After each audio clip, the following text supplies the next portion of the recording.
섬에 관한 모든 것 궁금함을 해결해드리는 섬키피디아. 오늘은 섬과 간척에 대한 이야기를 좀 해볼 건데요.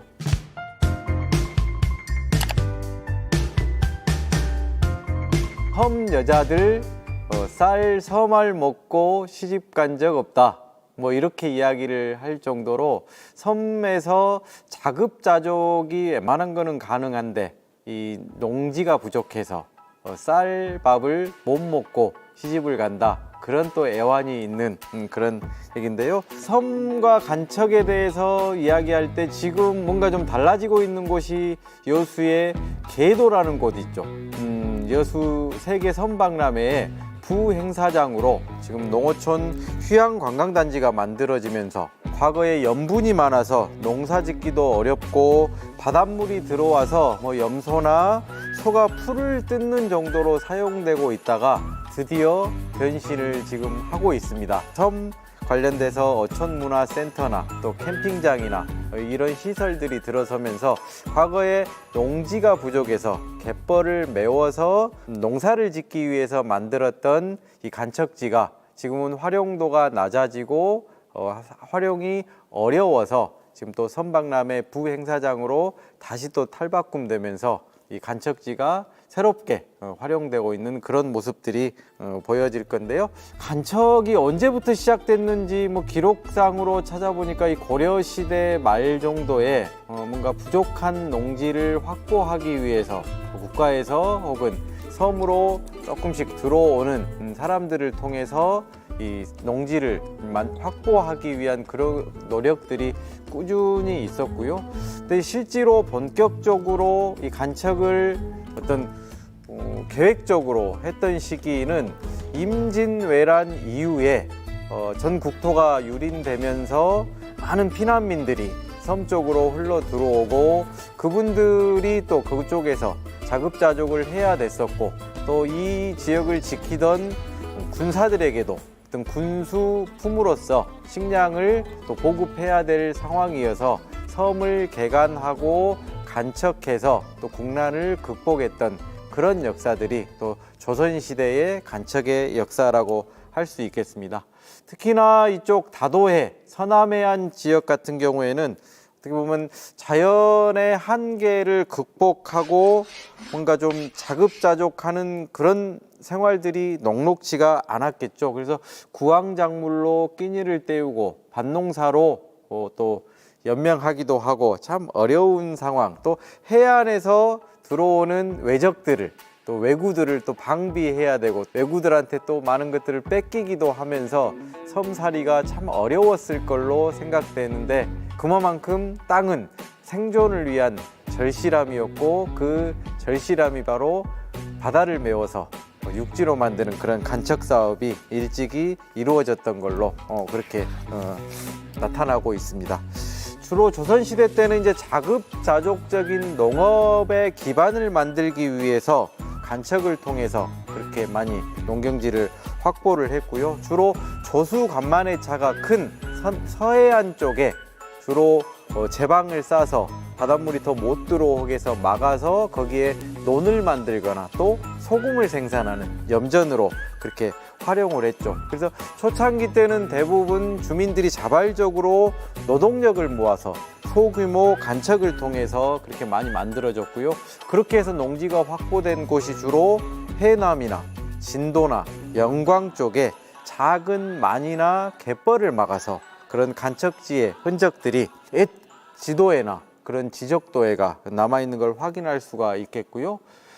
계획적으로 간척을 했던 시기는 주로 일제강점기입니다. 즉 미국 수탈, 즉 일본으로 우리나라 쌀을 공출해 가기 위해서 농업정책에 따라서 대규모 농경지를 확보하는 그런 작업들이 조직적이고 아주 체계적으로 이루어졌었죠. 그래서 기술적으로 그런 계획을 세우고 일본의 자본, 그다음에 우리나라 사람들의 노동력 그렇게 통해서 농경지를 조성을 하게 됐고요.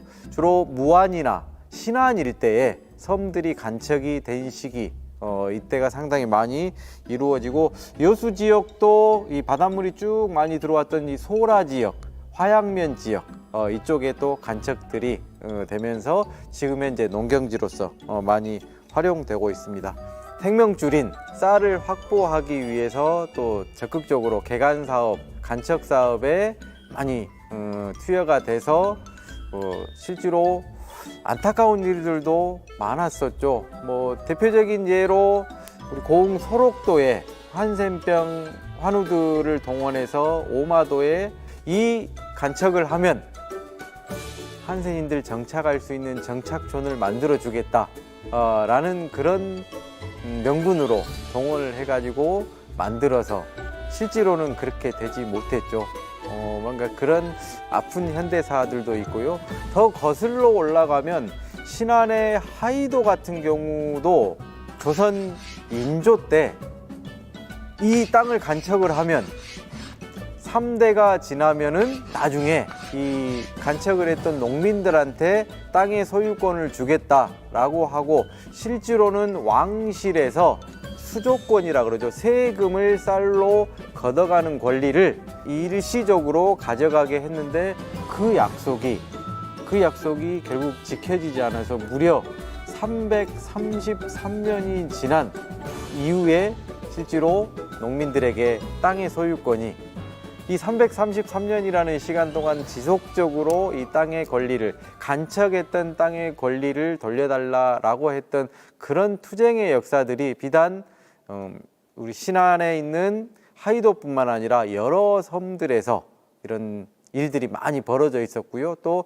지주하고 소작, 이 간척을 했던 땅에 지주들이 소작료를 많이 떼가서 그런 투쟁의 역사들도 곳곳에 또 확인할 수가 있는 흔적들이 있습니다.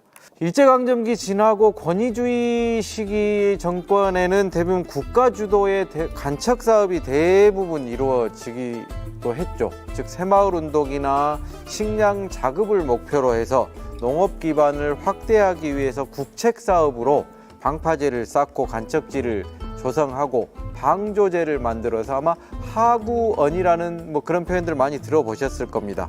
그래서 섬과 섬을 연결해서 육지화하고 또 한쪽은 반도화하기도 해서 그런 현상들이 곳곳에서 발생을 했고요. 대부분 신안의 지도나 증도나 이런 곳에 암태도에서 관척해서 지금은 이제 전부 또 다리로 연결돼서 접근성들이 좋아졌는데 들어가 보시면 여기가 육지인가 섬인가 할 정도로 대부분 간척 사업들이 많이 이루어져서 섬이 여러 개 있던 섬들이 지금은 하나로 그렇게 불리는 그런 섬들도 많아지고 있습니다.